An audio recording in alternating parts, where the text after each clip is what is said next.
On va revenir en Côte d'Ivoire pour parler des nouvelles du pays. Et effectivement, c'est ça le titre de l'article. Les nouvelles du pays. Nous n'avons pas deux pays. Notre pays, c'est la Côte d'Ivoire. Bonjour, cousin. Depuis ton départ de la Côte d'Ivoire, le 2 août 2023, au lendemain du décès du président du PDCI, Henri Konan Bédié, on n'a pas eu à échanger. Tu as dû apprendre le décès de Wasséna et de Lambert Kwasi Konan. Tu as dû voir en direct l'inauguration du pont Alassane Ouattara. Un vrai chef-d'œuvre, tout comme la cérémonie de remise du prix d'excellence. Ces dernières semaines, tu as dû aussi voir des informations sur les élections locales et celles du Sénat. Il faut déjà dire que le RHDP s'en sort à bon compte et que Laurent Gbagbo aurait obtenu 0,07%. Et donc, en passant. Et en passant, il faut aussi que je te dise que la pluie qui a inondé le stade de Bimpe, en ce moment, éclaireur pro-vérité était en Côte d'Ivoire.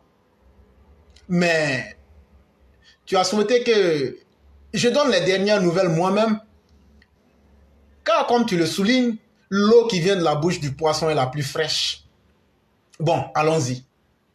Actuellement, je t'écris depuis une salle de parc d'exposition d'Abidjan. Il a accueilli sa première cérémonie et le roi du printemps y était. Le salon de l'agriculture et des ressources animales d'Abidjan, le SARA 2023. Je ne sais pas qu'est-ce qu'il a pu avoir dans son sac, mais je suis encore curieux. La Côte d'Ivoire est actuellement le champ du monde. Tout le monde veut y être. Tous les cerveaux fertiles du monde agricole et financier. Tous les acteurs des filières agricoles avec au premier rang les planteurs et les éleveurs. La boue au bord de la lagune ébriée, le terreau d'une agriculture futuriste.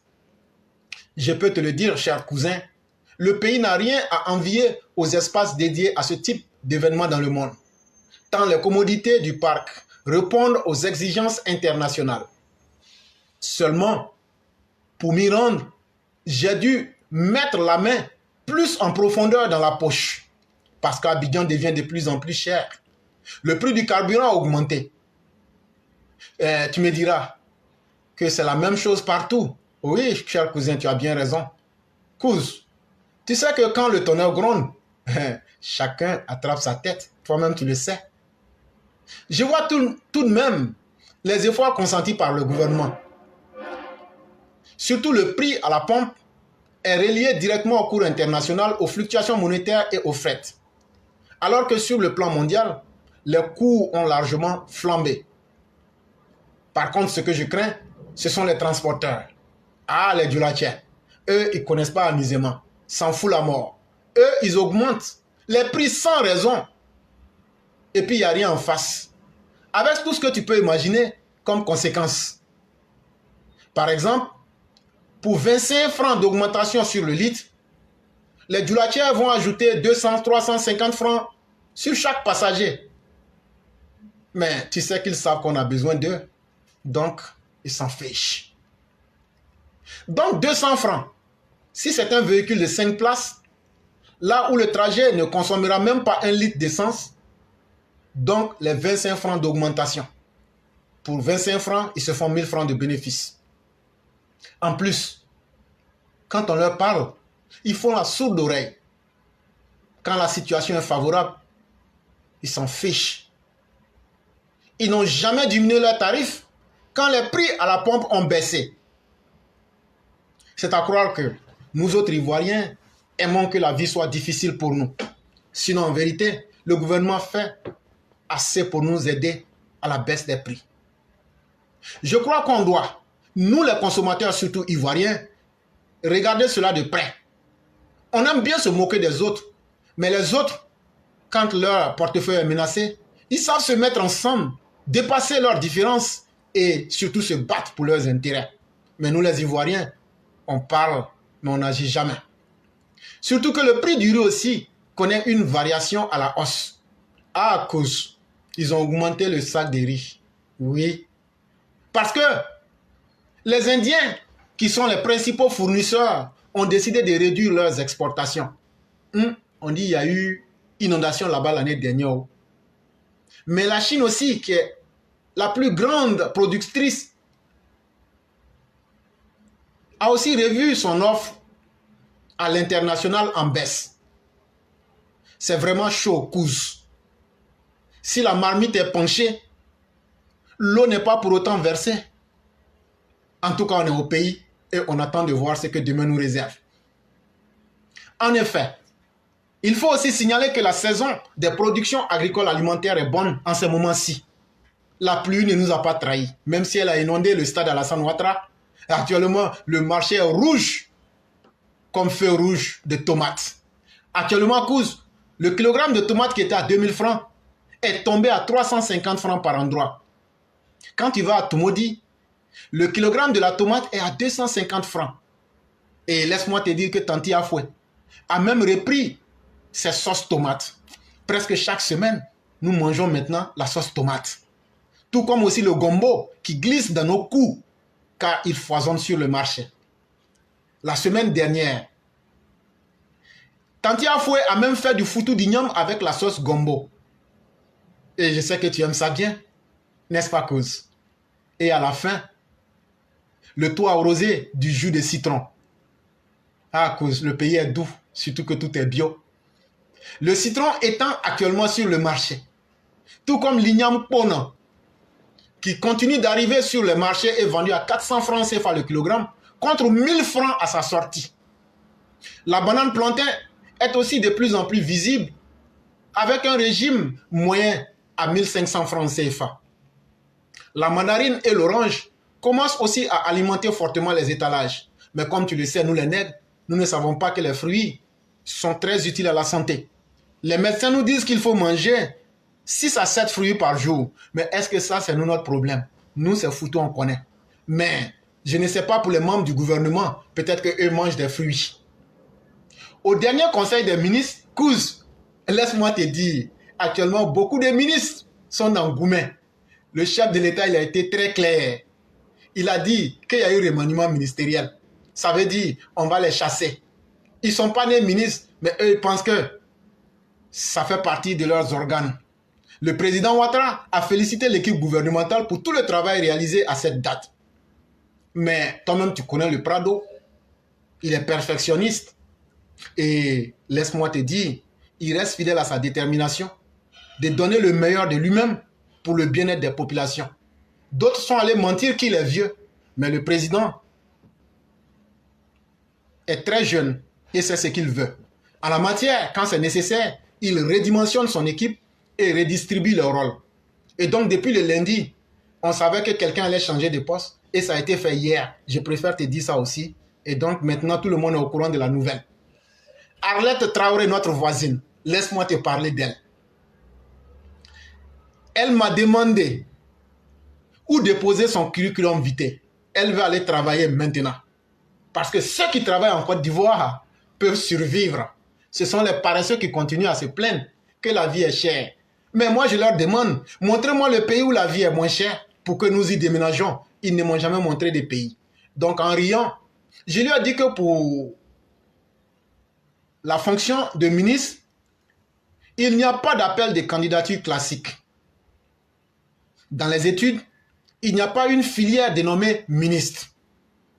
Ce n'est pas une carrière.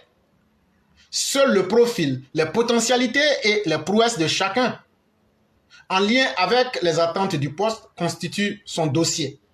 Peut-être que moi-même, je serai appelé, mais je ne sais pas. On est là, on regarde le pays et tout le monde est suspendu à la bouche du vieux.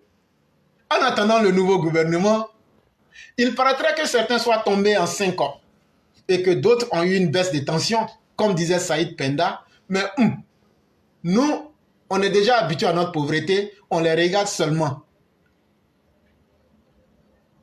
Il a annoncé que les présidents d'institutions dont les mandats sont arrivés à expiration seront remplacés. Et ça a été le cas pour Aoussou Jano. Quant à l'oncle Kafana, tu connais déjà sa situation, ce n'est plus à moi de te le dire. Il est haut représentant du président de la République. Kouz, je constate que le président de la République veut aller plus loin. Le 4 septembre 2023, il a adressé un courrier au président des institutions les instruisant de prendre les dispositions pour mettre fin au travail des personnes devant faire valoir leurs droits à la retraite et qui sont encore en activité dans leurs institutions. En français simple, on va chasser beaucoup de ces vieux. Peut-être qu'on va nommer des jeunes, mais comme tu sais, notre famille, nous ne sommes pas de la bonne taille. Peut-être que nous ne serons pas invités. Seule la table des dieux, il faut être un dieu pour y être. Le grand patron en a connaissance, car cela lui est régulièrement parvenu. Dans les ministères également, le Premier ministre Patrick Achi, pour relayer à son niveau cette disposition, a écrit au ministre pour en faire autant. La date butoir était le 30 septembre 2023. Cousin, tu vois qu'il y a beaucoup de choses qui se passent en haut, pour donner l'exemple. Et je crois que c'est bien. Le blanc l'appelle gouvernance, mais pas seulement bonne gouvernance, il faut le dire. Je crois même que c'est une autre action en faveur de la jeunesse. Parce qu'on nous a dit que c'est l'année de la jeunesse. Il y a 1 milliard chaque jour pour les jeunes. Mais, cous, ils sont devenus tellement paresseux. Ils sont tous versés sur TikTok. Et là-bas, les jeunes filles se déshabillent pour chercher mariage. C'est ce qui se passe. Moi-même, je ne savais pas. C'est le cyclone qui m'a informé lors d'un direct et je suis resté bouche bée. Mais de toute façon, je me demande, si tu obtiens un mariage sur TikTok, que seront tes enfants? Ben ça, c'est une question pour demain. Et donc, attendons de voir ce que l'avenir nous réserve. C'est ça aussi l'année de la jeunesse. Les jeunes se permettent tout, mais sauf que de voir dans le sens de ce qui peut leur être utile dans leur avenir. Dans tous ces mouvements de chaises, le président de l'Assemblée nationale semble tranquille. Lui-même, il a gagné la chose à Yopougon aussi. Les gens de Babo voulaient marcher. Et puis, Kouz aussi, sans te mentir, il y avait eu un petit coup d'état le 25. Mais bon, tu sais, hein, ce qu'on avait préparé, on les a pris. Et puis bon, voilà, on n'en parle pas trop et tu n'as rien entendu.